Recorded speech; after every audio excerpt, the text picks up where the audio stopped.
Today is a special day, a homecoming of sorts, a Zoom homecoming, if that is possible, because today I'm really excited to have Rigel Robinson, former UC Berkeley student, current member of the UC Berkeley City Council, come and speak to us about all manner of things. I have lots of questions for him, some of which are very serious and some of which less so. My major beef, I'll just put it out there right up front, Rigel, is when is the city council going to ban those stupid delivery robots? We're working on it. We're getting there. I hate those things. I hate There's them. a few other things a little higher on the agenda right now, but How is that possible? on it. I refer to them as scab bots, but like I absolutely despise those things. But Right, and like, you know, on principle, I mean, yeah, labor questions, technology surveillance, what have you, but I mean, you can agree they're adorable, right? No. They're coolers with wheels. I hate them. Anyways, okay, so obviously starting off with a very serious controversy here, but let's get a proper introduction to Rigel before to anything else. So just to offer you this, Rigel Robinson is a Berkeley City Council member who was elected to represent District 7 on November 6th, 2018. He was elected at the age of 22, making Robinson the youngest person to ever serve on the Berkeley City Council. Now, prior to this, he was a student at UC Berkeley. He graduated in 2018 and was the president of the ASUC while he was here.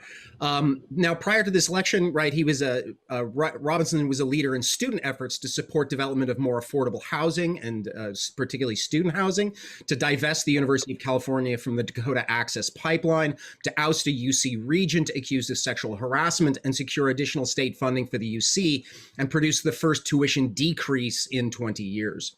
Robinson, I think importantly, grew up in St. Louis, Missouri, and there's a tremendous amount to talk about in terms of St. Louis politics that we can also think about. And you can, of course, keep up with Rigel and all of his doings on his, admittedly fabulous Twitter feed, which is at Rigel Robinson.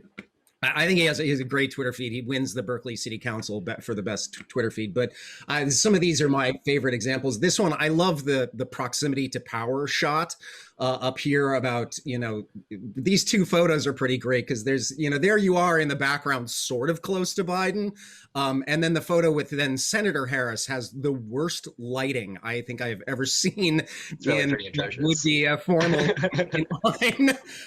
There's an image of you outside of Kamala Harris's childhood home, which I think is fascinating. And then you do manage to nail these memes of, testifying before the Berkeley City Council to sitting on the Berkeley City Council. And these things. And just so we're clear here about what the district is, Rigel represents District 7. This is the map of the city of Berkeley, and I'll ask him to describe the district in some detail going forward. But this is him down here, which is primarily the south side, the student district. I think this is just a good opportunity to talk about student politics, about local politics, about what it is to run for office, what it is to actually govern in a city like Berkeley. And to that point, I want to just play a brief video that serves as Rigel's pinned tweet. And I promised him that I would not just make an endless series of Parks and Rec jokes, but this really is, I think, just, mwah. All right. Hi, I'm Rigel Robinson, Berkeley City Council member. The best part of my job is reading constituent mail from Berkeley residents who write to me every day about the issues they care about most. Let's see what we got. As a teen librarian who works with youth passionate about inclusion and grateful for all your work, I am also dismayed, naively, to learn you were met not just with gratitude, but also by hatred. Continue to fight the good fight. That's so sweet.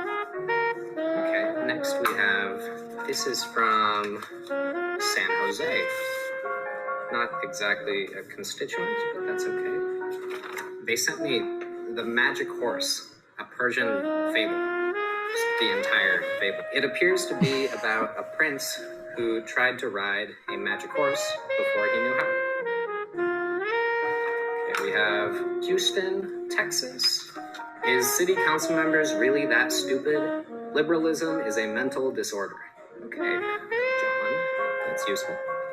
Next, we have Bruce from Maineville, Ohio.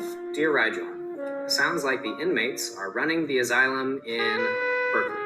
Can't wait for Tucker Carlson to soon chew you up and spit you out. Thank you, Bruce. Okay.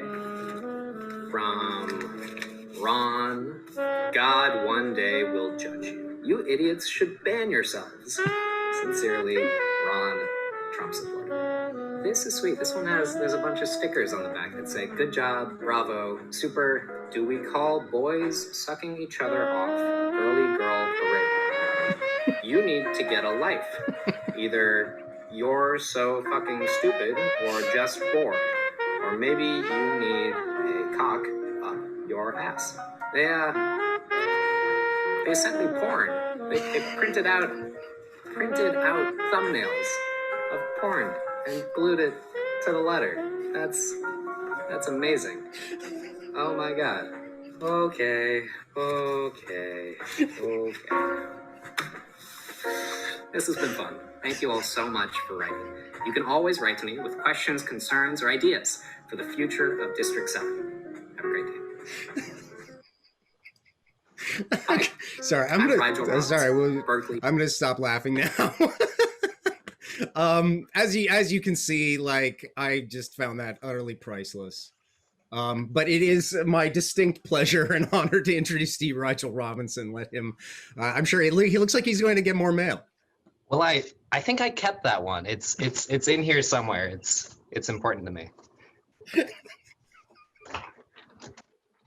Is that my cue? Thank you, Professor. It's fantastic to be here. Good to see you all. Professor Jayaraman, fantastic to meet you. Send Amy Poehler my regards. Professor Cohen, great to see you again. For the rest of you, Professor Cohen and I first met during our the war we were waging against Milo Yiannopoulos during the great free speech gate sagas of 2016-17. Love that. It's good to see you all again. All right, it's fantastic to join you all. Fantastic to be here to answer that timeless question. What is city? Who knows? Who's to say? Professor Cohen got you to the first key base here. This is the city of Berkeley, a map you all should know well. And if you look to this fun little shape, it's sort of a block with like a boot or an elbow. I call it the tentacle. People don't like that. That is District 7, my sweet home, which really has an interesting story to it that we'll get into in a little bit.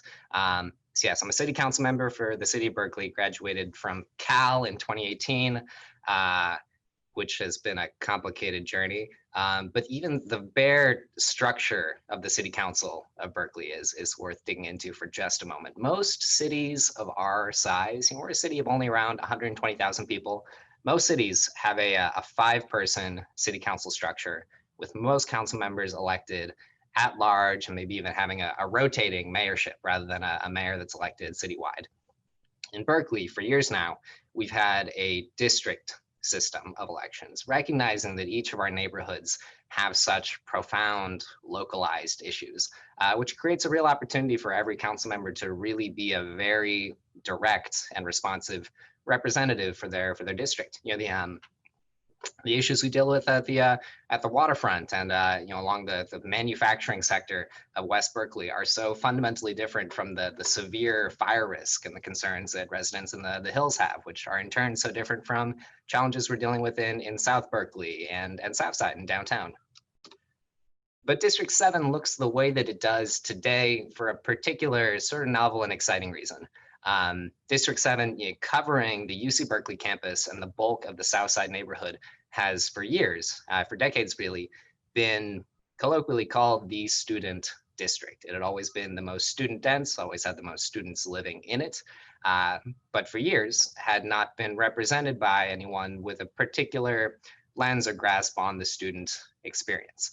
And so some years ago, students led a campaign to redraw the lines of District 7, a redistricting measure to make it even more student focused, to create the first student supermajority district in the entire country, with the vision that one day students would elect one of their own to be their voice on the student council or on the city council.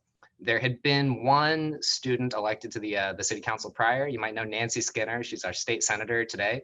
When she was a grad student at Cal, she was elected to the city council, and that was before districts exist, which made that even that much more exciting. So she was elected at large to the city council, but since then, since the creation of districts, it hadn't happened once. That's me, small me, being small a couple years ago in the Senate chambers in Eshelman, shenaniganizing. And so I moved here from St. Louis. A lot of Berkeley in the family, actually, which is really interesting. Both my grandparents on my dad's side and my great grandmother, actually, and my cousin went to Berkeley. It had always been sort of a dream school of mine. I was really lucky to come out here, and became really entrenched in student organizing spaces, the student government as well.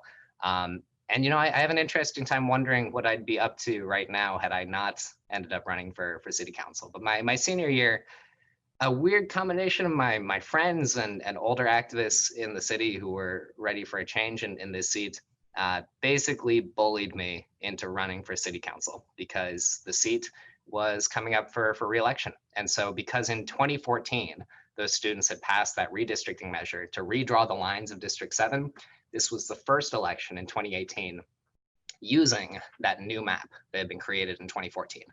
And so after much jockeying around, I think I remember kind of charting out the arc from the first time someone told me that I should run for it to the moment that I kind of decided, yeah, I guess we're doing this. I mean, it was like 9 months, but we were all in and built this fantastic campaign team of all students, none of whom had been paid campaign staff on a campaign before. None of us really had any idea what we were doing, kind of made it up as we went.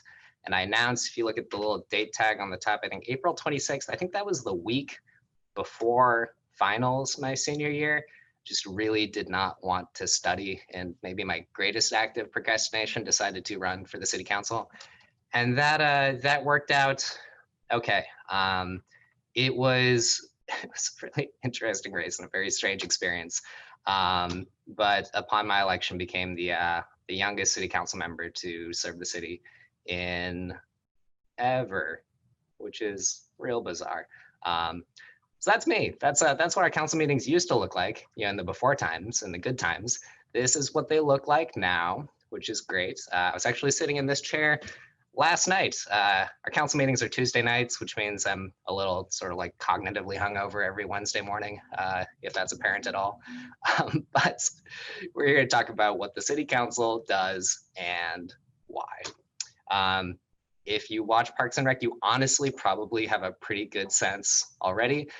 It's weird. I can't watch the show anymore. It's not as funny to me because Berkeley is so much more ridiculous, which is such a shame. But we much of it really is in part a ceremonial role. There's wholesome things we get to do, like talk to kids and read to them and serve food at soup kitchens and give people proclamations when they deserve them, hang out with firefighters, go on field trips, look at science, build things, talk to people, point at the governor. But that's the easy part. So I have a little slide deck here that I use with middle schoolers and whoever to walk through some of the kind of broad subject areas and turf that we've hit on just in the 2 years I've been around. But I know we want to carve out most of today for some Q&A. So I'm going to try to blitz through this as quickly as I can, because if I don't, it'll take the whole time. I can ramble. It is my only skill. But we're going to look at homelessness, housing, and environmentalism a little bit, and then try to get into some of the nature of this year. And I think the biggest thesis that you'll find in recurring ways is that the COVID-19 pandemic has flipped everything on its head. And we've done a really incredible job responding to it. But part of what that has also meant has been reorienting staff time and budget allocations from so much of the work that was top of the agenda last year to the pandemic response. And so much of that work as a result now is in a lot of ways frozen. And that is what it is. Let's touch on homelessness a little bit. You cannot be a resident in Berkeley. You can't even be a visitor in Berkeley. You can't walk through a block of the city of Berkeley without being confronted head on with the intensity of the homelessness crisis here. This is a headline I want you all to absorb. Berkeley's homeless population jumped 13% in the past 2 years. This was a piece that ran following one of our more recent point in time counts in 2019. What was even more fascinating and in certain ways devastating and in certain ways comforting about that number was learning that 13% was actually the smallest increase of a city in our county. I mean, that is a massive increase in 2 years, but countywide we'd seen even bigger jumps, which is to say that, you know, these problems, it's about holding back the tide. It's an immense wave that's truly a regional crisis. But we do have reason to believe that many of the interventions and the work that's happening in Berkeley are working. But there are moments that you know, there are cracks and moments that we can see the city falling through too. I dig a little into the RV crisis that dominated much of the discourse the last couple years, especially. I'm not even sure. I think I might have taken this picture. I don't recall. I've done a couple kind of site visits down to West Berkeley where so many of them are concentrated.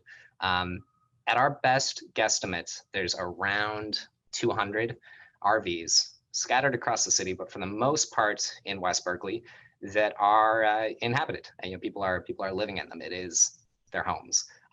Many of them are families, and actually one of the best ways that we have a sense of how many folks are living in there is via BUSD, via the public schools. We know that there are a lot of kids who are parts of families living out of their vehicles in West Berkeley. And it's a really incredible and heartbreaking population, much of which is pretty well organized. They call themselves the Friends on Wheels, which is so wonderful. But, you know, a lot of these folks are very put together. Many of them are fully gainfully employed, but had made a very specific calculation when faced with eviction, when faced with knowing that maybe they were going to run out of rent in 2 or 3 months and lose their living situation, to go in on the most stable thing that they could find, which was, for their situation, an RV, just an opportunity to make sure that their kids still had shelter, maybe they still had some mobility, but for the most part were able to keep themselves, you know, for all intents and purposes, they are homeless. They are homeless people, but not living on the streets per se, which has value. But over the last several years, there have been a certain uproar and upswell of complaints from homeowners, residents in many of these neighborhoods, that there were too many people living in their neighborhood, living on their block, living in RVs. And that escalated and escalated and escalated to the point that an item was brought to the council to effectively ban people from living in RVs in the city of Berkeley. It would make it impossible to inhabit an RV and to have it parked anywhere for more than 72 hours. So you either have to be rotating around constantly or just move to another city. And that vote passed 6-3. Myself and 2 other council members dissented from it, and believing really that this item, this approach, wasn't what a regional approach to homelessness looks like. That we could play hot potato with these hundreds of people's lives until the sun explodes, but that's not going to fix anything. I mean, us doing this basically would have just scattered these same residents to Oakland, to Emeryville, until it escalated enough that they made a similar decision there and it would bounce back to us. And I bring up this issue often in part because I think it gets to the crux of what's so unique in a lot of ways about local government and the decisions that have to be made here. There's nothing particularly partisan about the decision to authorize or to reject a ban like this. And I honestly think, a lot of the homeowners who led the opposition to these people, it's the heart of NIMBYism in a lot of ways. It wasn't driven by a macro sense of the homelessness crisis. It was driven by their own sense about their literal home and their lived space. And you can understand that it would be frustrating for someone to have someone else basically living right next to their front lawn. And so, I empathize with that, but the impacts of what they're asking for were only going to make the homelessness crisis worse. And so predictably, the region sort of erupted because the city of Berkeley made a terrible decision. This is a council member from Emeryville, thanking those of us that opposed the ban. This is the president of the city council in Oakland, making very clear, like, this is not what a regional approach to the homelessness crisis looks like our cities should be working together to find better solutions for these people, not playing hot potato with their lives. And so months later, we were effective in basically getting the ban reversed when the item came up for a second reading. Worked in language to effectively indefinitely delay enforcement in any form. So the ban has really, for all intents and purposes, not gone into effect. But there was a moment there where it was the will of the majority of the council to instate it, and that was very much the council's intent. And fortunately, we've grown from that, and the focus now with the county and our neighboring cities has been to focus on identifying safe parking zones, so that these folks can live with a little stability in their lives. But even in a place such as Berkeley, that was a decision that unfortunately the city was ready and willing to make, and I hope was a wake-up call for all of us.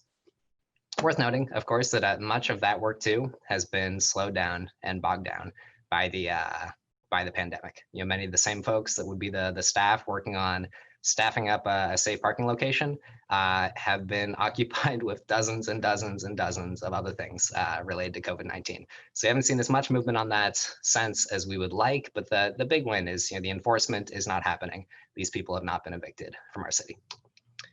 Let's touch too on, oh yeah, this I was able to visit the one of the safe parking sites that Oakland has launched already, which is really instructive. It just, you know, these are incredible people living on the brink, really just doing what they can to stay sheltered, yeah, under the strangest of circumstances. Yeah, tough situation.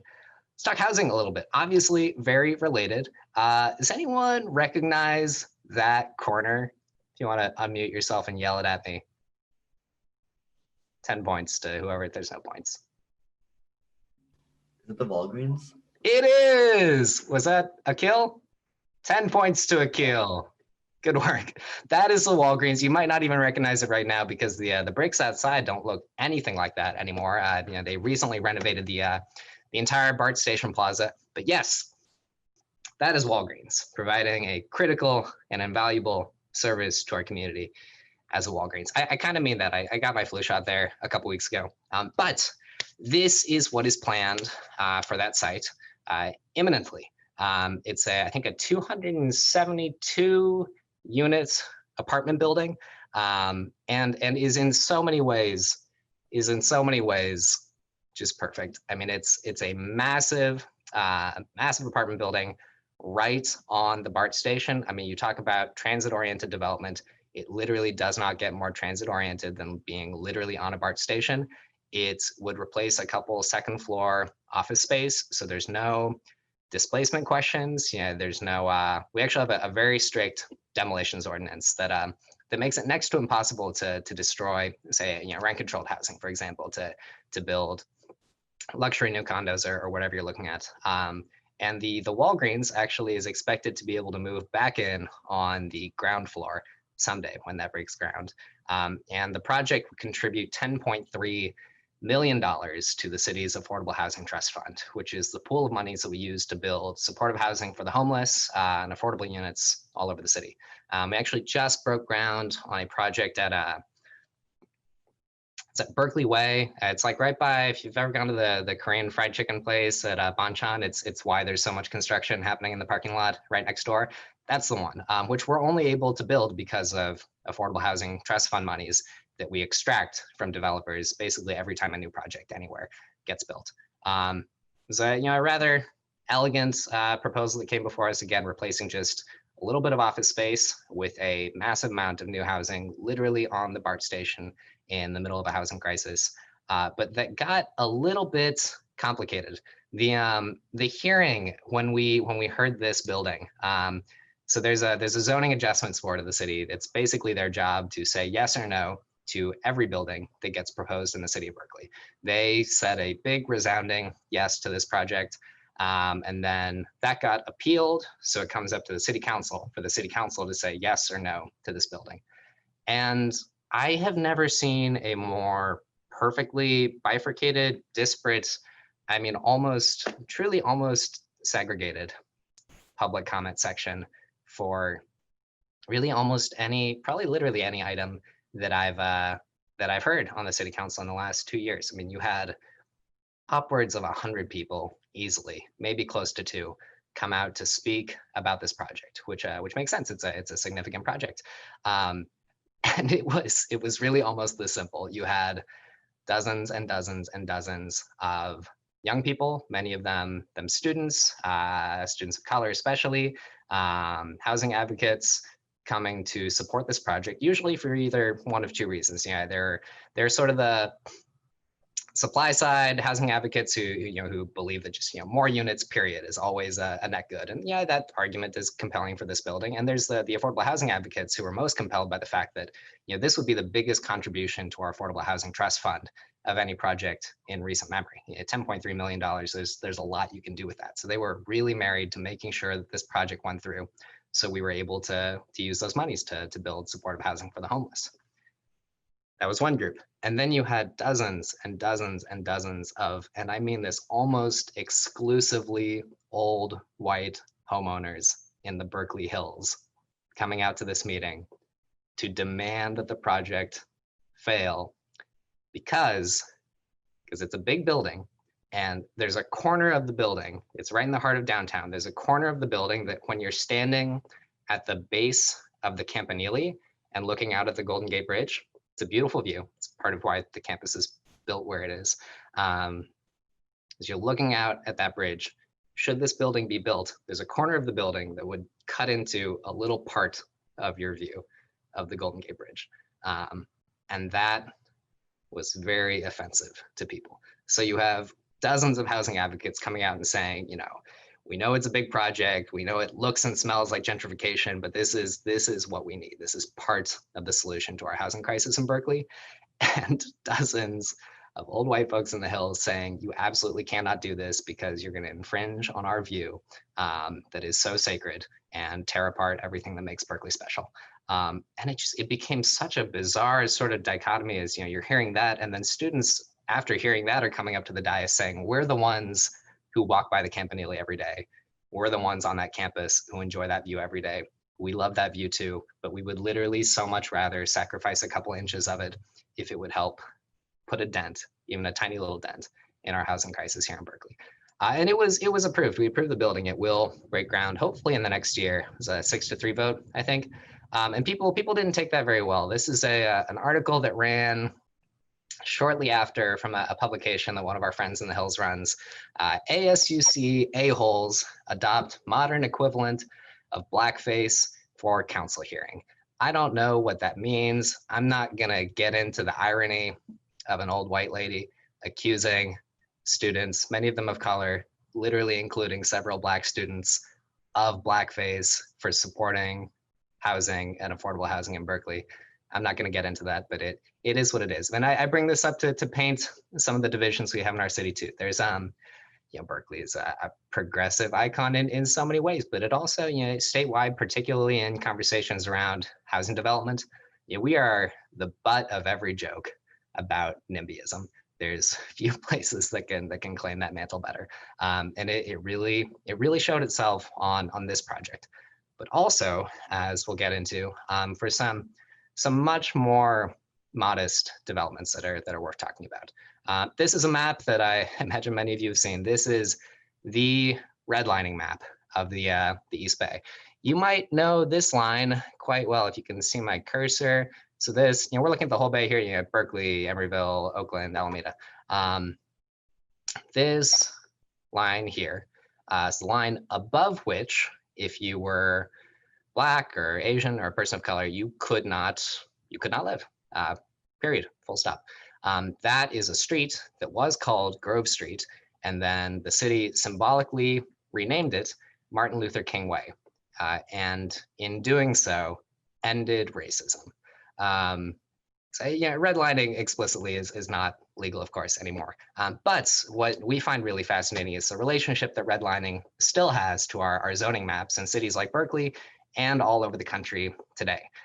Zoning maps that basically make it impossible to build housing that's affordable to middle-income families in huge stretches of the city, like the bulk of the Hills or much of the Elmwood and the Claremont. And so we've been tackling this, this really gentle project to allow some modest density across the entire city. It's an initiative we call the Missing Middle Housing Initiative to enable whether it's duplexes, triplexes, or fourplexes in neighborhoods that right now are just zoned for single family housing, which is a huge chunk of the city. It's a project that's been taken up in a number of places.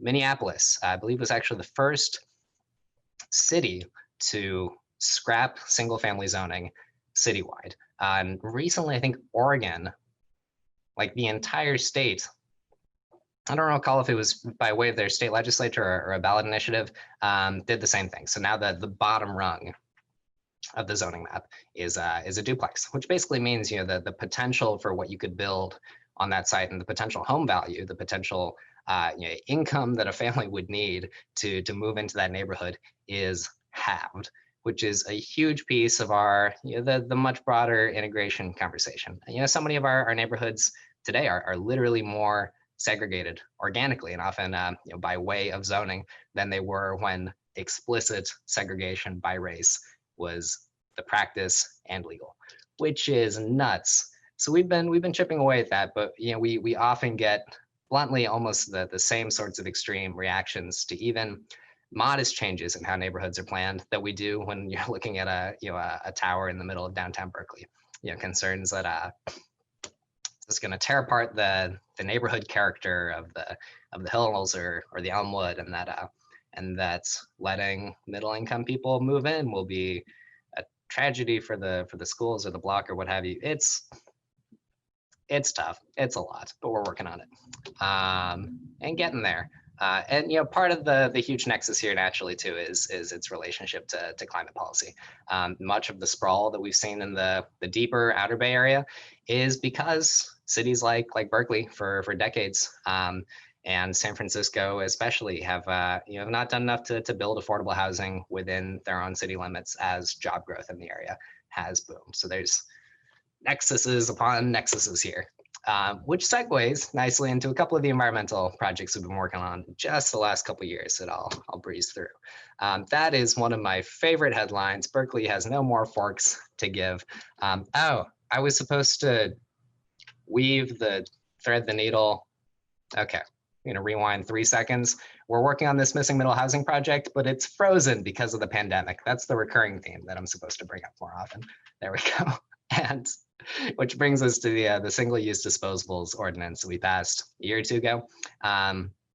You might have heard about it. It's just starting to be implemented right now. The city of Berkeley passed the most ambitious ordinance related to single-use disposables, basically requiring that all eateries, food businesses in the city, either move to reusable foodware options within their shops, or that all single-use disposable foodware be compostable, which is nice and was a very big deal, and a bunch of cities have picked up since then. That was one of the most beautiful meetings I've ever been to. This is my favorite class of fourth graders. I was actually zooming into their classroom just a couple weeks ago. Most of these kids are fifth graders now, but the classroom's still around.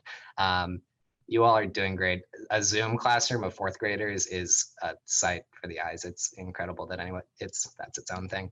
But it was so beautiful. You get these these 10-year-olds, these 9-year-olds coming up to the dais, demanding us, saying, you adults, which I think is a funny thing to call me, you adults need to get your act together and clean up the planet because it's our future, it's our oceans we're talking about. And they were so passionate. It was wonderful.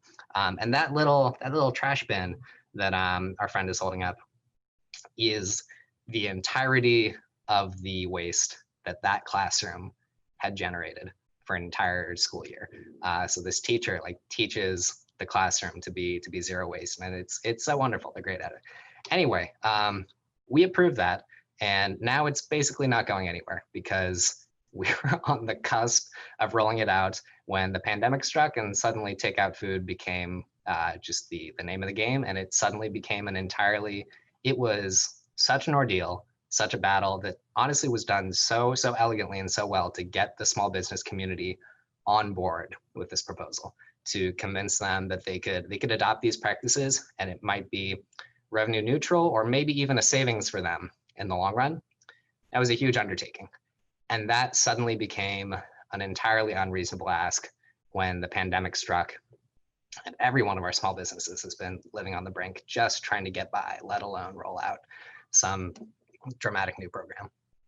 So we're hoping we'll be able to see this in full swing soon, but much like everything else, it's on hold. You also might have heard about the initiative we passed a little ago to become the first U.S. city to ban natural gas in new construction, which we've seen some couple dozen cities take up in the States already. Jay Inslee liked it, which is nice. Thanks, Jay. Also a beautiful meeting. We signed it. This is me talking about it at a public comment at a Seattle City Council meeting while I was on vacation because I have no self-control. Exciting stuff going on. And then I'll just breeze quickly to some of the public transit initiatives happening in the area too. As you all can understand, public transit has a massive nexus to environmentalism, especially in a city like Berkeley. Our best guesstimate is that transportation represents something like 60% of our emissions as a city.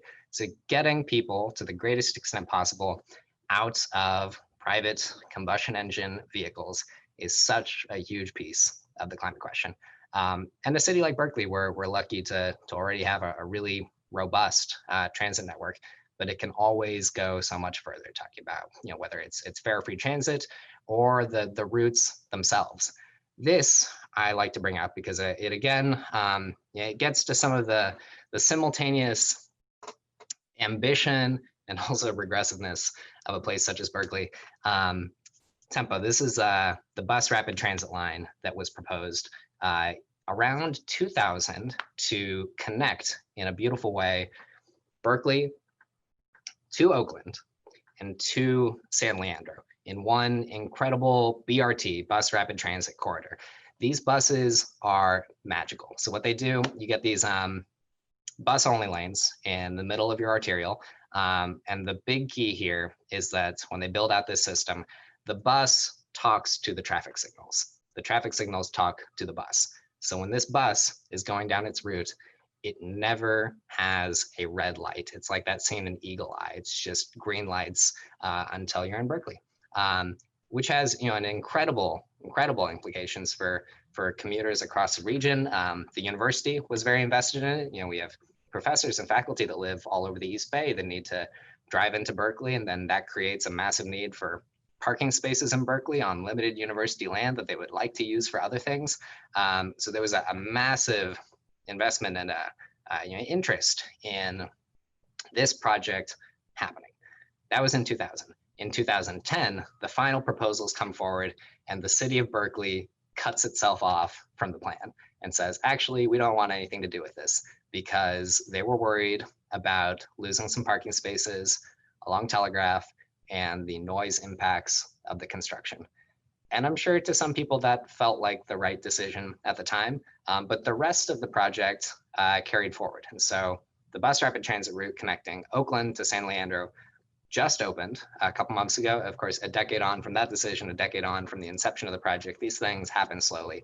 But today there is consensus among planners and really among today's city council, I think, that Berkeley made the wrong choice in 2010 by withdrawing from this project, and that has lasting implications. And as a result, we will not see this key transit connector that had the opportunity to really be a powerful medium for commutes for so many people across the bay in a greener way than driving to campus or wherever.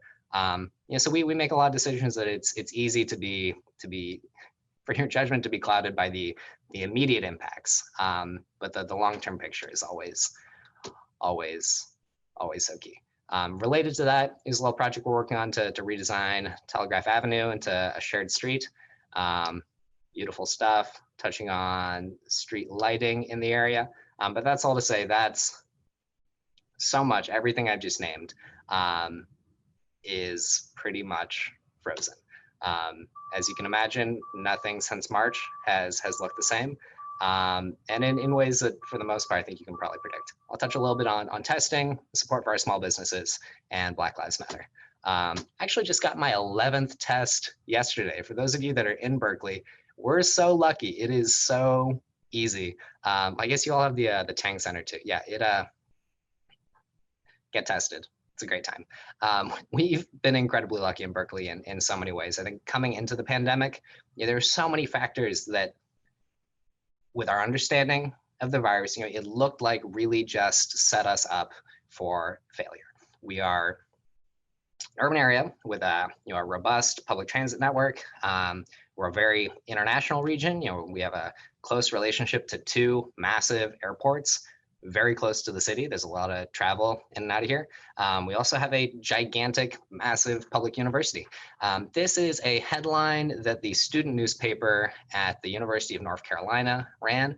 They have been in a very different situation from us, battling outbreaks all over the place. You see how I took the UC seal to cover up the UC? I thought that was clever.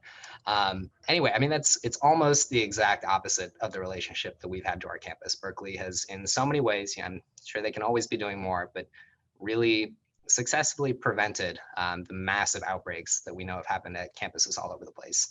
And there is tension nonetheless. This is a fun email I got from, I shouldn't say who this is from. There is it's been an interesting project navigating some of the neighbor tensions here.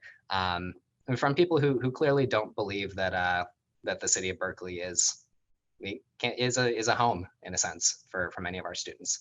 I think one of the most important things that the campus did in the spring, especially when classes moved online, was to not explicitly evict everyone from the residence halls.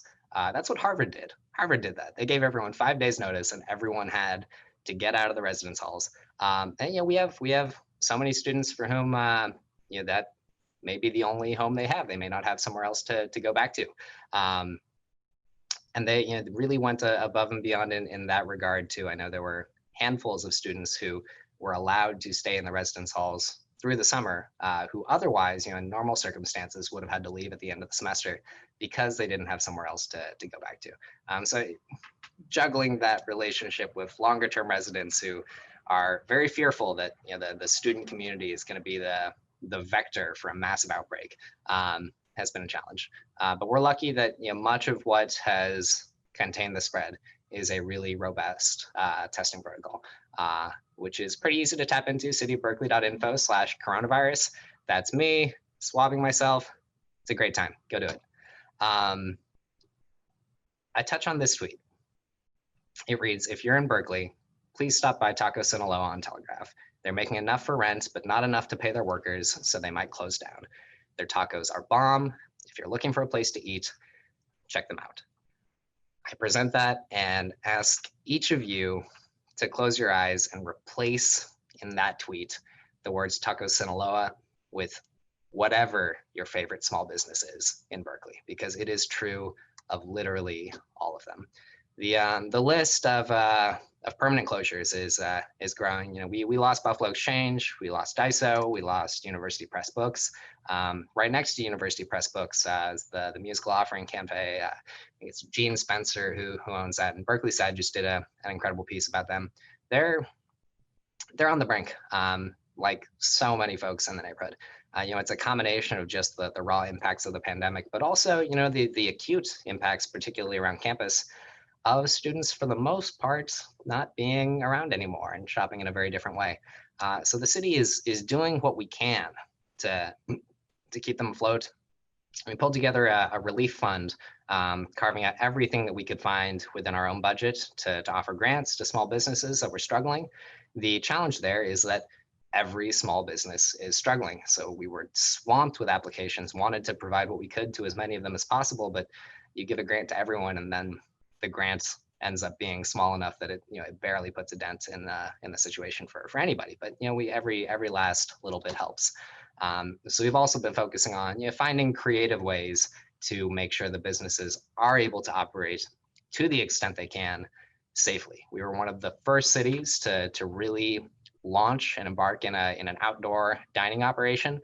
Streamlining permits to make sure people could build the parklets that they want to be open in whatever capacity they could, which has been a challenge, but going very well.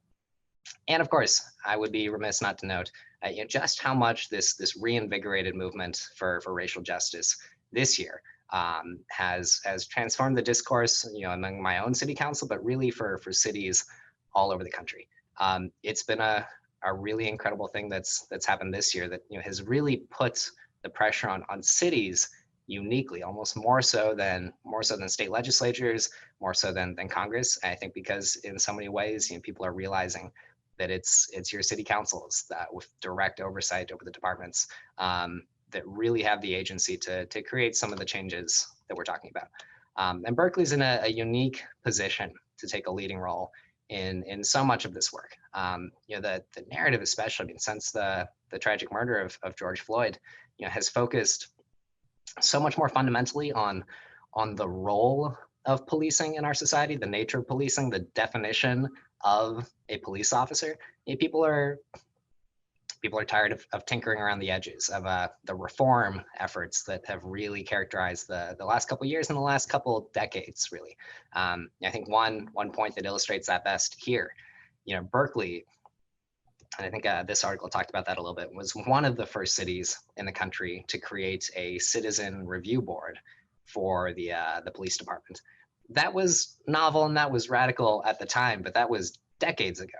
And so one of the ballot measures we had up this year was a measure to sort of modernize and reform that commission because it basically hadn't been touched since it was created. And in the years since, so many other cities have looked to what cities like Berkeley did and adopted better versions of that. That's a recurring thread with a lot of what we do. We did something really incredible a couple decades ago and have been sort of high off of that since. And in the meantime, have let our models kind of fall into disrepair.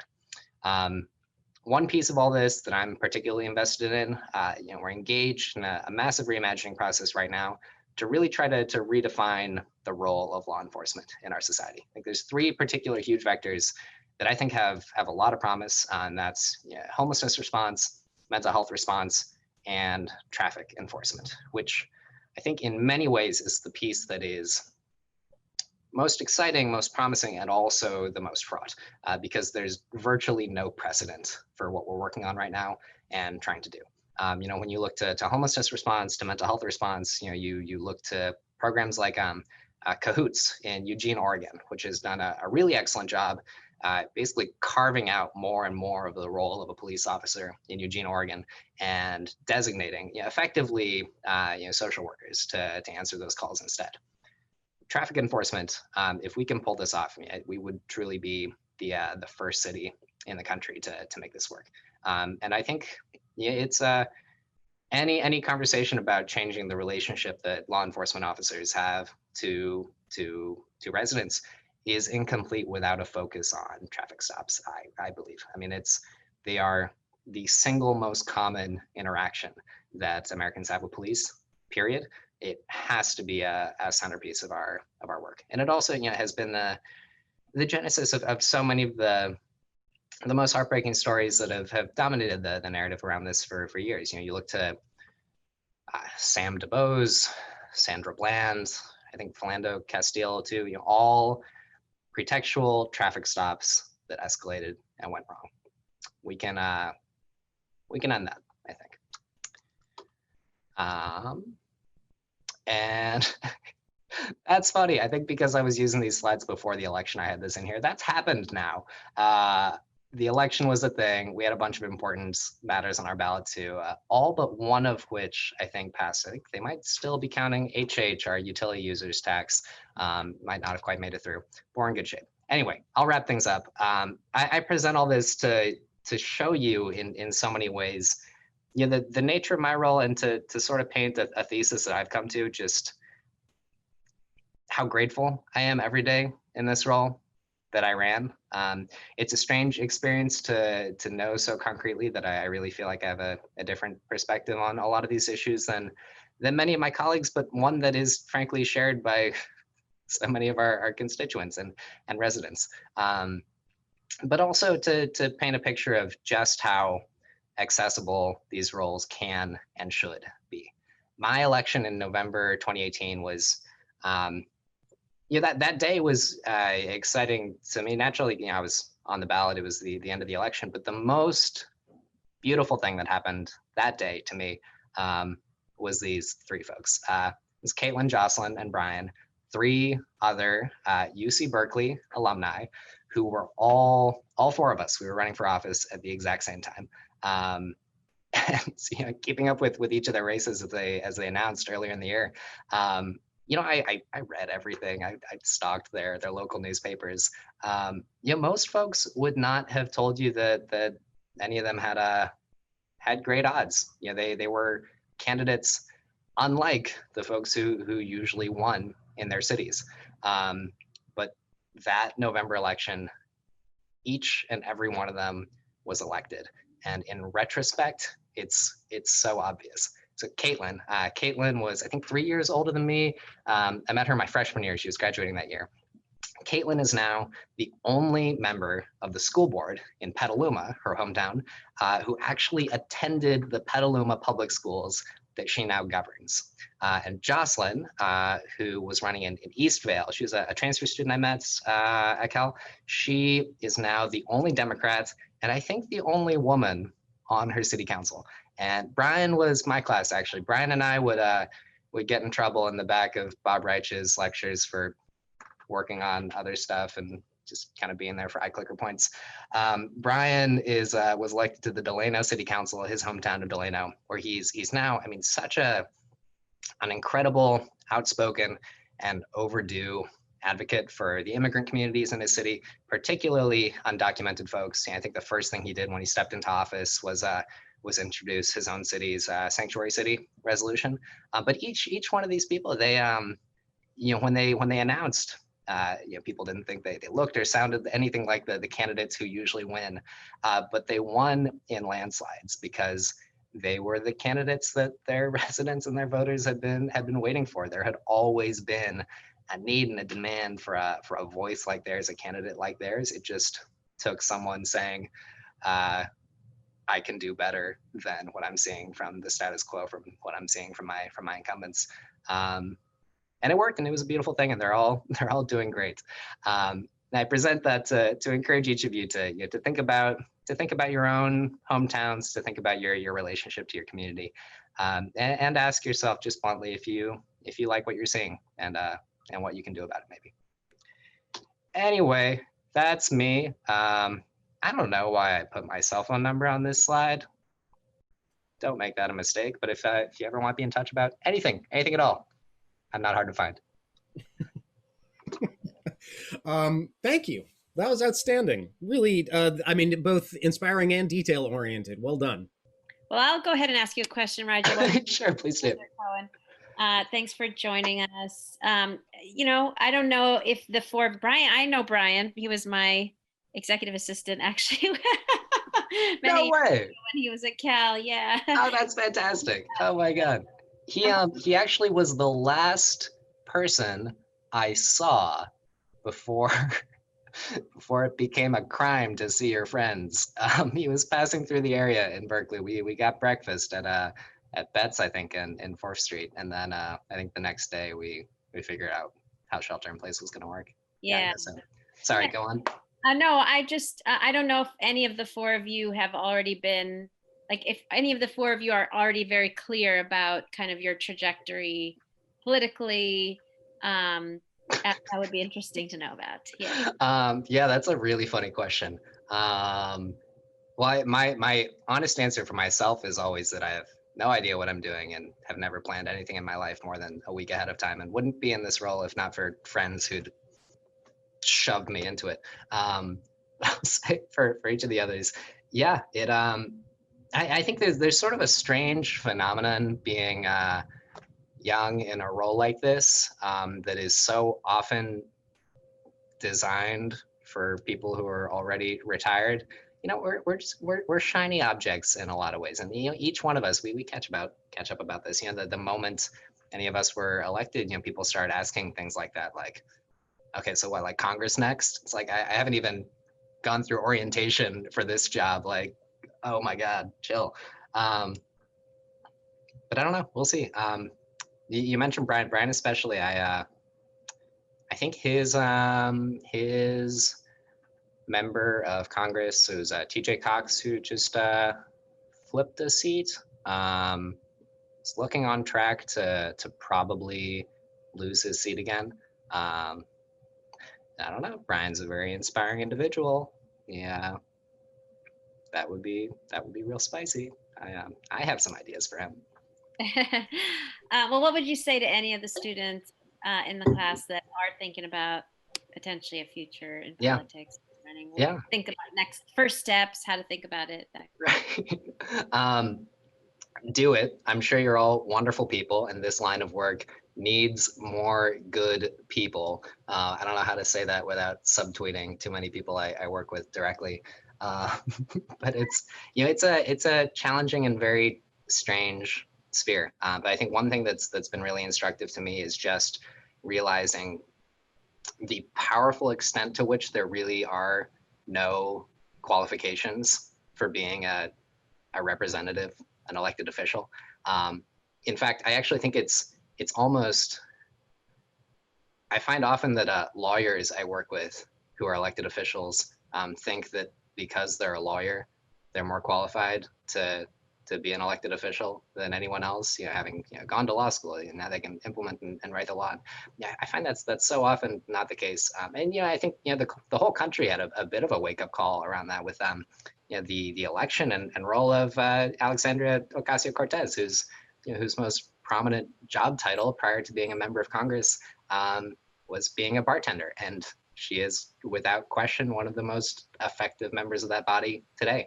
And I notice exactly the same parallels on city councils all over the place, where someone like Caitlin, who actually understands the schools that she's governing, even though she only has a bachelor's degree and hasn't been a PTA volunteer for 3 decades, is able to really shake up her board and ground it in a powerful way that it needed.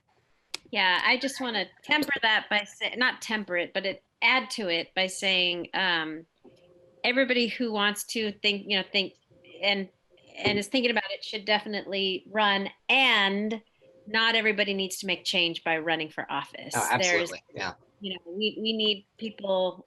They've been hearing from me about this all semester, but we need people in all different spaces, in organizing, in social movement work, in academia. We need good people everywhere, and running for office is not the only way to effectuate change. It's a wonderful way, and we're really glad you're here. Okay, Professor Cohen, you are back.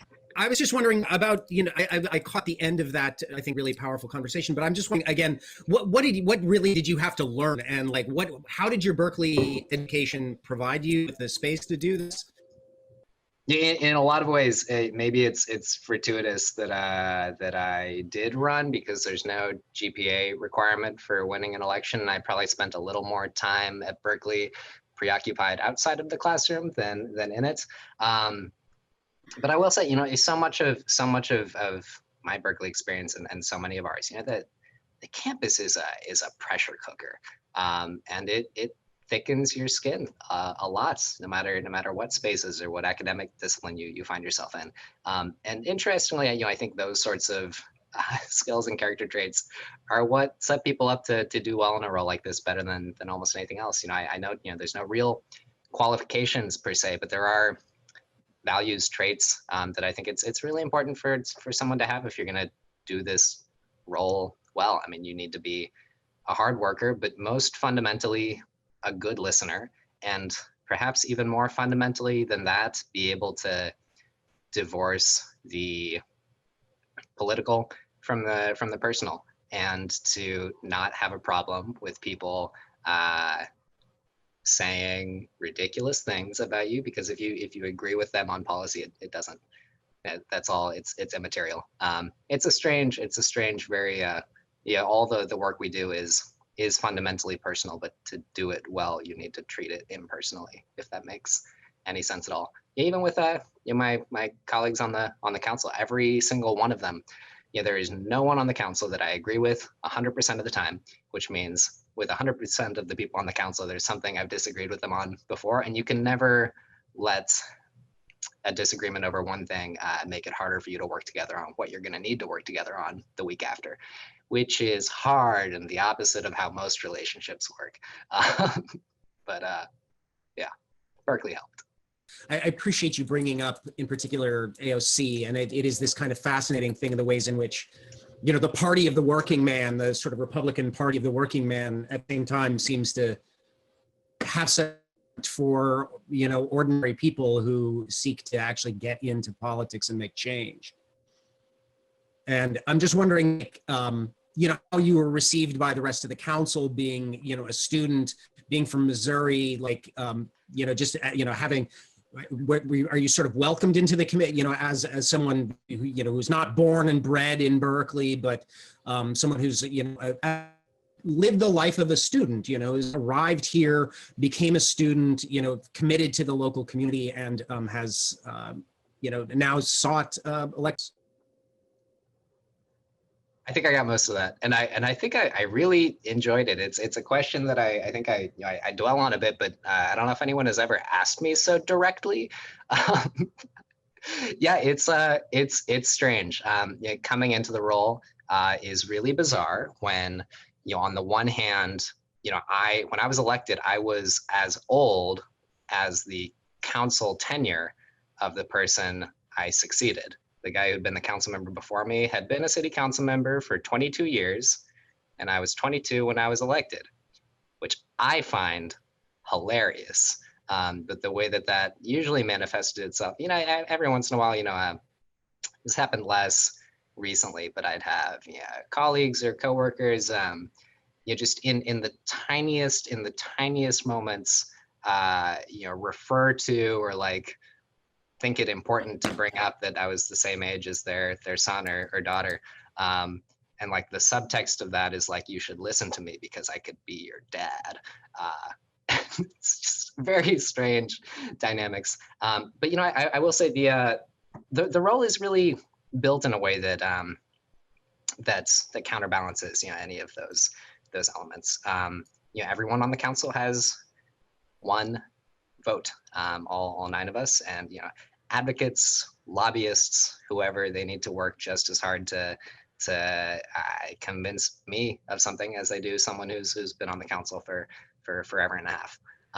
And I'll touch too on, you know, the Berkeley loyalty question. It's an interesting one. Yeah, I was an out-of-state student. I have a lot of relationship to the city. My aunt lives, I don't know, like 10 blocks that way and like 6 blocks that way. I had been around the city most of my, yeah, for the occasional Thanksgiving or winter break, on and off through my childhood. So I've known the area, wanted to come here, and that relationship has buoyed me a lot. But it certainly, you know, there's a sentiment, for example, that you know, students are transients. They're temporary, and they're not taxpayers, and so they don't deserve a say in the governing of the city or the future of it. And that comes out really explicitly when you have students coming to city council meetings asking for one change or another. But it comes out more subtly when you have folks sort of implying that, you know, because I'm not like a homeowner in the city and I haven't paid my dues and tax money over a couple decades, like my opinion doesn't matter, which is not true. But again, I mean, that's the sort of thing that you just, if I let that get to me, I wouldn't be able to do my job. And that's weird to get used to. I wanted to ask you about People Park. Yeah, that's in your please. district, yes? That's always so what about People's Park? What are the things for park, and what should be done with it? I think I got most of that. I can work with that. Yeah. There have been so many proposals to develop the park over decades that have failed for good reason. But I don't think this latest proposal that we're looking at is like that. And I think honestly, a lot of that has to do with the folks that it's coming from. It's a challenging space that is, you know, really is a sanctuary for a lot of folks. I mean, there's, you know, on and off.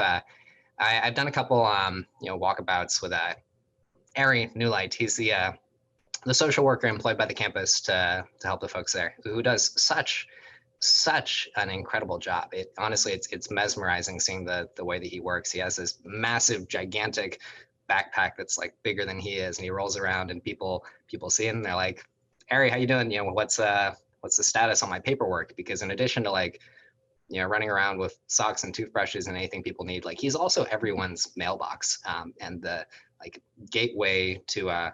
Oh, Mason, I see your comment. Thank you. Yes.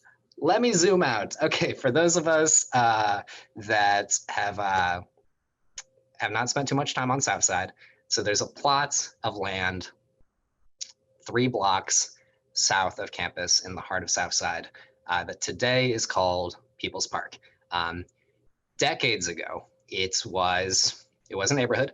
The university acquired the land, demolished it with the intent to build a residence hall, and then just like royally failed to do so. The lot is like stagnant, vacant for years. And then eventually when the campus is like, all right, let's do it, we're gonna build on it. The community, students especially, came together in this really beautiful, incredible way to try to reclaim the park from the UC as a community park, a shared space. And this was 1968, I think. Height of so much of the free speech movement, proximity. There's a lot going on, and they tried to take back the park, and the governor did not like that. There was a whole ruckus. People got shot. Bad situation.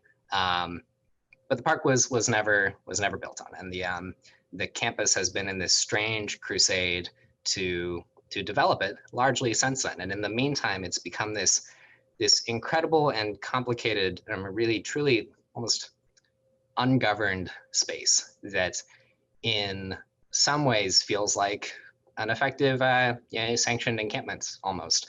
And in so many other ways really isn't. I mean, until recently, there really have not been, for all intents and purposes, people living at the park in the most real terms. I mean, UCPD sweeps the park regularly. Be better if that is its own thing. It's a very complicated and strange dynamic space. There have been proposals to just build it into a new student dormitory before that have failed because that would eliminate this resource for dozens of people that depend on that space today. There have been proposals to build a parking lot out of it that have failed for their own reasons. But what we're looking at right now is I think really in a lot of ways a much more elegant proposal that would break the park into sort of 3 parallel projects. A massive supportive housing center, supportive housing for current and recently homeless individuals, we're looking at like 150 beds on one end of the park, and then student dormitories on the other end, and then preserved open space in between. And it creates sort of a really interesting and challenging puzzle that I empathize with everyone that has complicated feelings about it. I understand and empathize with people who oppose it outright and don't think anything should ever be developed on the park. I think where I've landed really is a place of cautious but optimistic enthusiasm about it, because supportive housing, transitional housing, really, it's the one piece of this puzzle that goes the furthest to actually put a dent in our homelessness numbers. Having dozens and dozens and dozens, or in our case, upwards of 1,000 people living on the streets is not a solution for them either. Every one of those people should be housed, and we have very limited bandwidth to do that. The construction of this project would represent a massive increase in the city's entire capacity for actual supportive housing to get people off of the streets into a space with case managers and supportive services to ultimately get them housed and potentially even employed in their own right again, and make sure they can get the mental health resources they need. And it's an opportunity that doesn't come around easily or often. And it's strange navigating around because the campus obviously has some varied interests at play here. For them to try to partner with the city in creating this massive supportive housing complex is a big deal. But there's also folks on the campus that have been hoping to, and folks in the community and neighborhood who have been hoping to demolish People's Park just outright for any reason for decades. And it's weird enabling that, but for what I think for the first time in years actually is a good reason. I was really compelled by, I got coffee recently with He keeps telling me not to share his name because he's nervous. Okay, so he was one of the founders of People's Park. He claims to have been the first body that hit the fence when they stormed the park, and after they took it back, he planted a number of the trees that are still there today. He built he helped dig out the reflecting pool that didn't end up happening because the committee and the organizers couldn't decide whether they wanted to have a reflecting pool or not, so there isn't one. But he told me that that Berkeley is full of extremists, and he says that he knows that because he was one, and he believes so deeply in the vision of People's Park and has for years, but feels today that it isn't accomplishing what it was meant to, and that it isn't serving the people who stay there right now in the ways that they need to be served. And so, despite having been part of the origin story of the space, he's really enthusiastic about an approach to do something new with it, but one that really centers the relationship the space has to the homelessness crisis, which was touching to me. But everybody has deeply emotional and complicated feelings about the space. It's been contested over for a very long time. Hi. Question I had, you mentioned very early on in the presentation about demolition laws regarding rent-controlled units in Berkeley, if I remember correctly. Yeah. And I actually, I'm like signed on to the Berkeley Tenant Union's like emailing list, and I just got an email this morning about like a new amendment to the demolition ordinance that they're actually going to have a meeting about at like 7 tonight, because they're changing it so that units replaced by units replaced in new buildings would count towards the city's inclusionary requirements, even if they were already like rent control units were what was being replaced, and that it's basically going to be a way for people to take down affordable housing and then use that for towards things such as the state density bonus and stuff. Right. Actually building new housing. Is that something that they're urging people to come out to the meeting tonight at 7? Is that something that you would like recommend to people? I'm glad you're plugged in and on a BTU's list. There is not a city council meeting tonight at 7. And for a moment there, I was like, planning commission. Well, I was going to say it would probably be the planning commission or the housing advisory commission. And that it's worth noting too for everyone's context. So there's a city council, 9 members, 8 districts, 1 mayor. And then we have this network of city commissions that are advisory to the city council, almost all of which are also 9 people comprised of 1 appointee from each council member. They're basically volunteer positions, although there is a low income stipend that is so minuscule. And I put in an item last week to modernize that and update it to, it's embarrassing is what it is.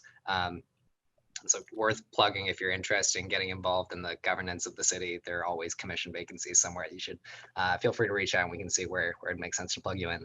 But yeah, the commission space is where honestly so much of the nitty gritty of a lot of projects and proposals that end up coming before council gets cranked out. And because it's made of appointees of every single council member, there's a certain level of good tactful deference to the commissions on the purview and subject areas that they look at.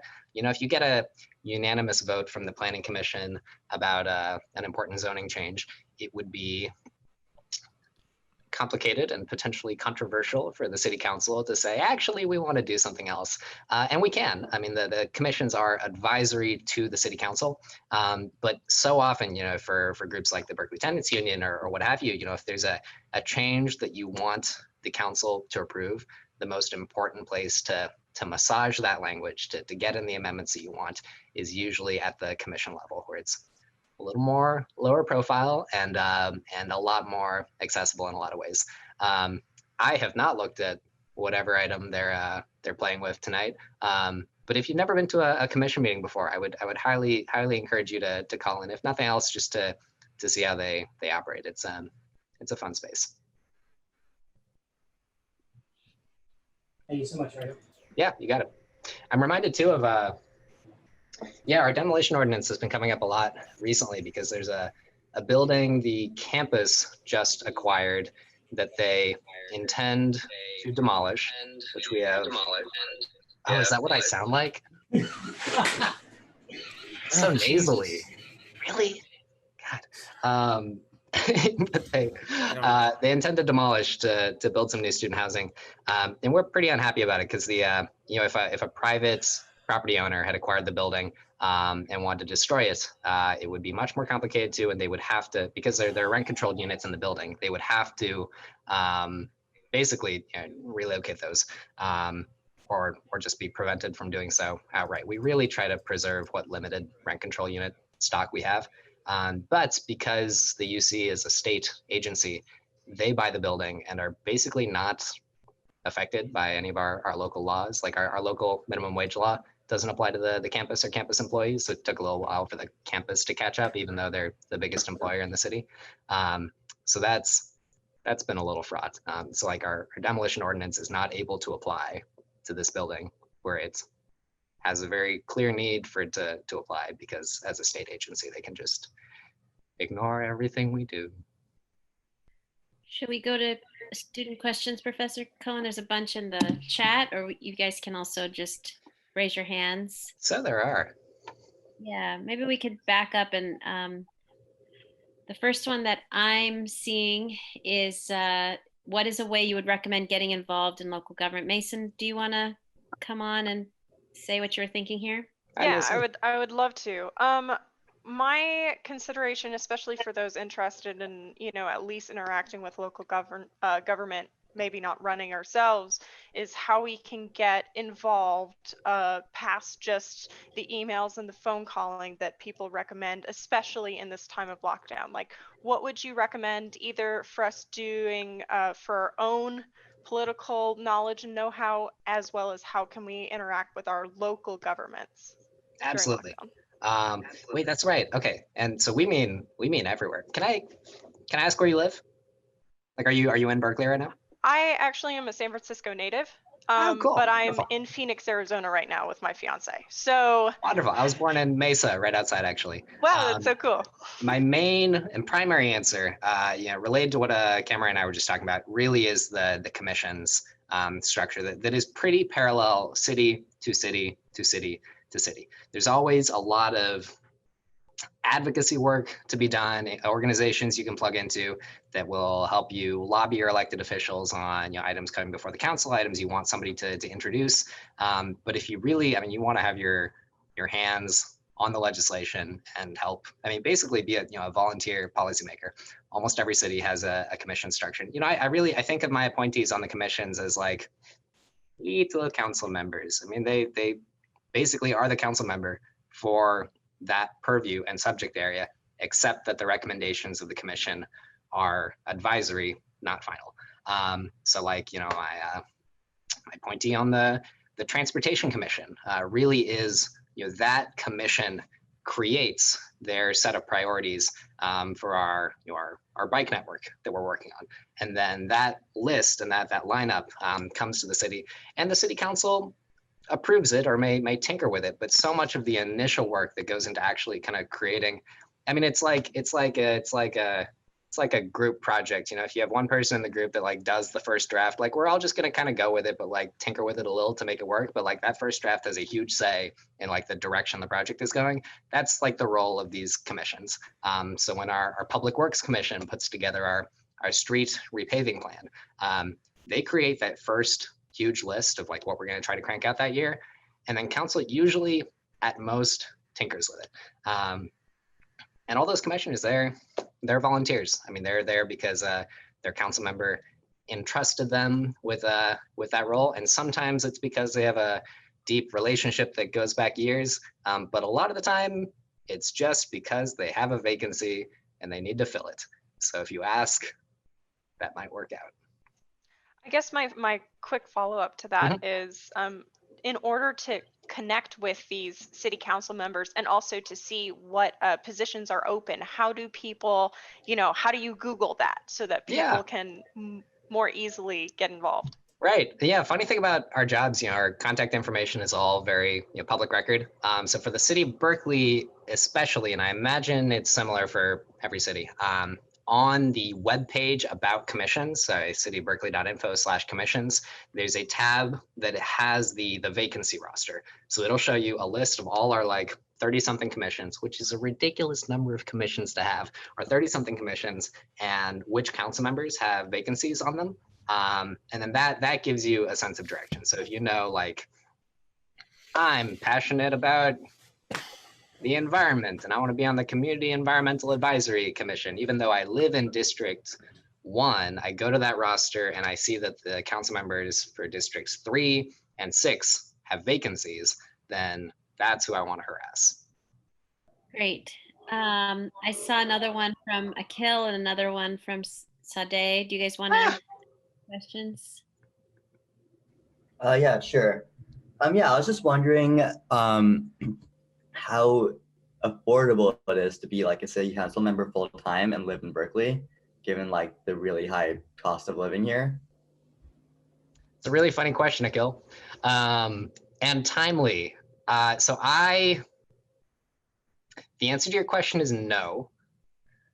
How do you afford living in Berkeley on a city council salary? My answer is no. Is it usually a full-time job? Yes. Okay, so we have had a very broken system that we just fixed. For years, the city council member role has been defined in the city charter as being part-time, even though it's very much a full-time job for everyone. Actually, I should admit this. When I ran in 2018, when I announced I was running in April, I guess, 2018, it was under the impression that the council was going to vote to change that November, because that was the plan. They were going to put a measure on the ballot to modernize the council salaries, to bring them up to current numbers, and also to redefine the role as full-time. Because there's obvious equity implications here. If it's a full-time job, but it only pays part-time, you're only going to have people running for office that can afford to only be paid part-time for a full-time job, which severely narrows the window of folks you're talking about. You're probably talking about people who are already retired and kind of want to do this as a volunteer gig, or people who are independently wealthy or have a spouse that's the breadwinner, or people who are just have no sense of self-worth and are willing to just be broke. And I guess that's me. I don't know.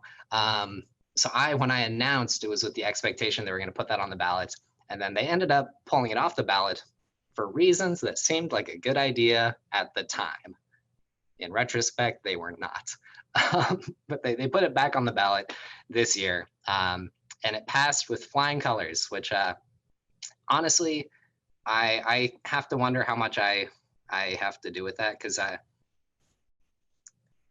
I've been a barista for the last year. Basically, the first year of the term, I decided, I really wanted to, make sure I was totally uninhibited. Knew there was a steep learning curve. Didn't want to pick up anything else that would complicate my relationship to the role.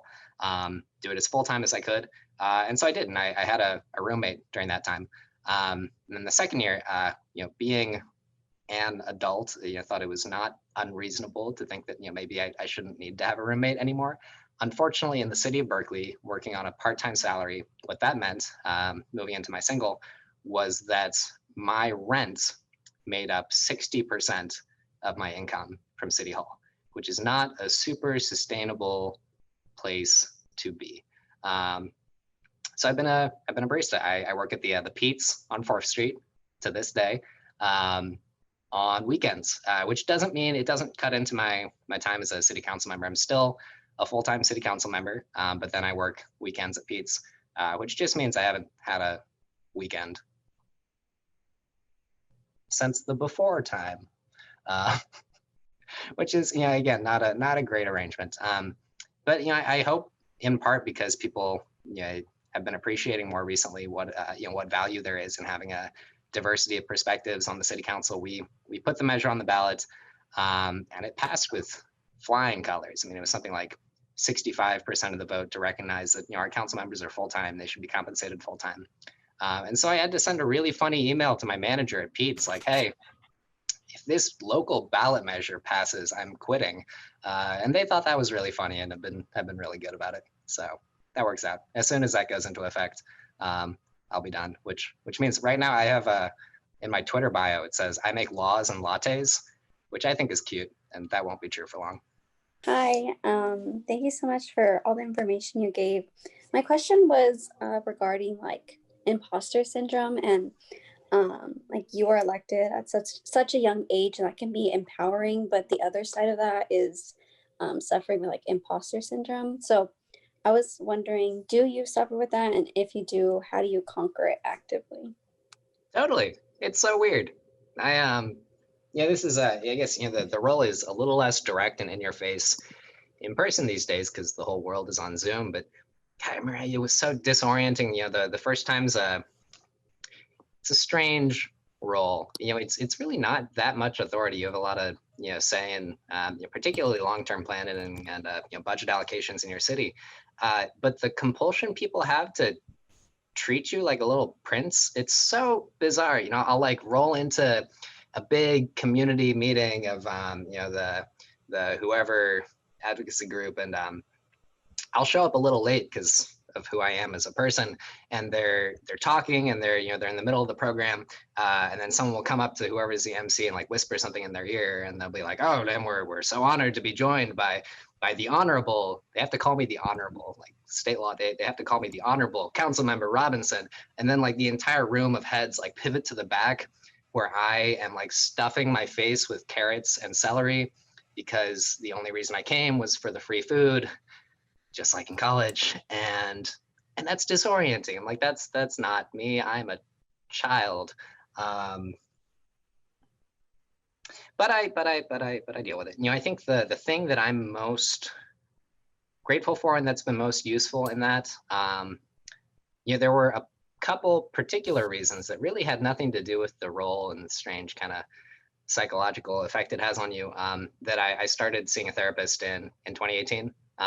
That had nothing to do with any of that, but I'm grateful that in none of the moments when it would have been easy for me to stop because I thought I didn't need it anymore, I never did, and it's been very valuable because it so much of the role, it just it's a lot. It messes with you. Hi, our final project is about running a campaign for either a ballot initiative or a campaign or a candidate for office or something. I was wondering what are some of the challenges that you faced in your campaign and how you overcame those challenges? Yeah. I'll say, I think I felt so lucky running where I did, because there's a lot of really novel things that are being tried in Berkeley that help. I think of two systems in particular, one being ranked choice voting and another being public financing of elections. And public financing especially had a really, really powerful relationship to my race. What public financing basically means is that the city has a pool of money, and candidates that opt into this public financing system agree to this like comedically low contribution limit. It's $50. So in some city council races, you got people donating like thousands and thousands of dollars to candidates so that after they win, they own them, because that's how this line of work works. But in Berkeley, you opt into the public financing system, and the max contribution anyone can donate to you is $50. But if they're a Berkeley resident and they donate to you any number of money below $50, you turn that piece of paperwork into the city, and then the city contributes 6 times that much to your campaign. And it's sort of nuts because it's like the city is creating this pool of money to fund campaigns for public office. That seems like a strange use of public funds, but what it does is really equitize the act of running for office, period. And it makes running accessible or available to people who don't have a massive fundraising network or network of donors at their disposal. So, when I was running, naturally, most of my contributions from Berkeley residents were from students, and it was a lot easier to convince someone to drop $10 on my campaign. It's like that's a burrito with guac. Like, can we forego like one of those, like, please? But then that multiplies out to, with the additional six-fold contribution from the city, that $10 donation becomes $70, and very quickly it's possible for someone with no network, with no money coming into the race, I couldn't like self-finance myself, to actually be able to afford to finance a campaign.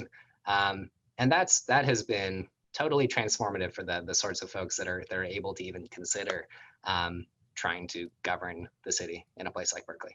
And not too many cities have picked up a project like that. We were one of the first big ones. Yeah, exciting stuff. My campaign was fueled by burritos, or foregone burritos, fueled by the absence of burritos. Well, moving on from burritos and free food at the back of what are your ambitions going forward, Rigel? What do you mean, Professor Cohen? No, I mean, here's the part of the thing is like, I mean, first of all, are there term limits to the Berkeley City Council? And one of the things we see in California politics is this kind of merry-go-round of people taking up job after job after job because they get termed out. And so, what are your ambitions? It is a really wild question, and one that I spend a lot of time thinking about. And I just very openly and honestly, I haven't quite settled on. There's a lot of poetry to the seat that I'm sitting in. It's a seat designed by and won by students, and an interesting relationship that a 4-year term and a traditional 4-year undergraduate course load has is that almost every time the seat is up for election, a huge chunk of the electorate in the district has churned out. It's a lot of new residents. The council member that I succeeded served in the role for 22 years. I don't see myself doing that. But before the salary change, there were some real questions that I had to ask myself, both about the future of the seat, the future of the city, but also myself. If the salary measure hadn't passed, I think I can be honest and admit that I would have been in my right to rule out running for re-election, and for my literal only priority to be finding the right person to pass the torch to, because it would not be super sustainable to be literally unable to save anything, spending 60% of my income on rent for my entire 20s. That'd be 8 years. It's weird signing yourself up for, most jobs, you renew your contract. It's not a 4-year arrangement. It's complicated. But I think the factors that I'll have to consider when I look at running again are there's someone promising that I think could make as much or even more of the role than I did, and also frankly the situation the city's in. The pandemic has changed everything, and it's totally possible that we'll be in recovery mode in a very real sense for longer than we would have imagined otherwise. And unfortunately, that creates a particular environment where institutional memory and knowledge is a lot more valuable than it is during normal times, if you will. It's a lot to consider. Who knows? Professor Cohen, I don't know what I'm doing with my life. Does that answer your question? I think you do. I appreciate your humility, though. I really do. I think that's really valuable. I think your sense of humor serves well, and I hope retain that, hold on to that, and that the NIMBYism doesn't drive that out of you. I appreciate that. It's all I have left. I will say to your question, No, I just wanted to thank you for your contributions to the city of Berkeley, to District 7, to the students that you represent, and particularly to thank you for coming on today. I'm sorry for my technical problems. I think like it's gone very smoothly for me this semester, so all the gremlins got me on the last day. You're so I good. feel I'm sorry. I don't want. I feel that my Wi-Fi has been disrespectful to you in your presentation, so I apologize You're for that. so fine. Oh my God, I've seen so much worse. And you know, now that Napolitano's on the board of Zoom, right? I'll blame her. Yeah, exactly. From Homeland Security to the University of California at Berkeley to Zoom, like what career trajectory? It's just like it's perfectly triangulated. But yeah, I think I do want to offer an opportunity to for Saro and I to just present last words here. And I just want to, I would, if that's all right, to offer Saro the last word here and just say my goodbyes here. But to just start by saying thank you, Rigel, for being here. Thank you for your service to the city of Berkeley. Congratulations on your election. We look forward to you running again in 2 years, maybe not. Good luck with that raise.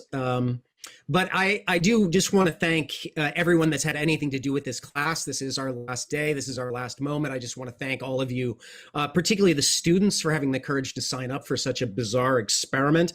I want to offer the deepest possible thanks to all of the GSIs that made this class possible, especially Natasha Ford, who was the head GSI and worked with me all summer to get the technical aspects of this class right and to build the B Courses site and to talk over every assignment, every conceivable piece and part of this. She's been my partner in this class from the beginning, and I want to thank her deeply. I want to thank Ana Lacona, Reed Levitt, Karen Villegas, John, Kevin Rigby, the other GSIs who all of the students know so well, who've done an incredible job with this. I want to thank the people at UC TV and Educational Technology Services and the University of California more generally for sponsoring this class. All of you for participating in this class and in this experiment in public education for an educated public. And then lastly, I just want to thank the deepest possible way to thank my co-professor, Saro Jayaraman. It's been a real honor to spend this semester working with you. I have learned a tremendous amount listening to you and to the speakers that you've brought in. It has changed my perspective in all sorts of ways. I have easily learned as much from this class as any of you sitting in those Zoom seats. And I owe that to my co-professor, to Professor Jayaraman. This has been a real honor and an opportunity to learn from her. And I think that if I may say so myself, I think we've made a pretty powerful partnership. So thank you. And I will offer Saro the last word. Thank you so much, Professor Cohen. That was so nice. And I feel exactly the same way. I've definitely learned so much from you and from this class and from the students and from the speakers. I really want to thank you, Professor Cohen, for coming up with the idea for the class and then like driving it and doing all the work to get it set up, which I know was a ton of work. I really, really appreciate that. Thank you, Rigel, for joining us today. Thank you also to the GSIs. I know you did a lot of the work of the semester, just answering all the questions and really being there for the students in a difficult semester. And I also want to thank you, students. Look, I think, for most of the semester, we were talking about an election between a genuine fascist who's proven himself to be a genuine fascist, and something else. And it's important to remember and recognize that until November 3rd, so much of the country was united in its pushback against fascism, and people on the right, people on the left, and people in a spectrum of the left. And remember from Professor Cohen's great lecture that what is left and right and center changes over time. But certainly in this moment, in this year, there was such unity against fascism. And I think what's important to think about now is that may not exist anymore, right? There may not be a fascist. Hopefully there will not be a fascist. There will be, though, a neoliberal administration. That is for certain. And so in a neoliberal administration, much of our unity falls apart. And it is a question of whether we toe the line and we, stick with the old guard and the old way of doing things, whether we think it's wise to return to the way things were before the pandemic, whether we think that way worked for most Americans, or whether we not only push for and demand a new way of thinking and doing things, but that we're actually out in the streets mobilizing for that new vision.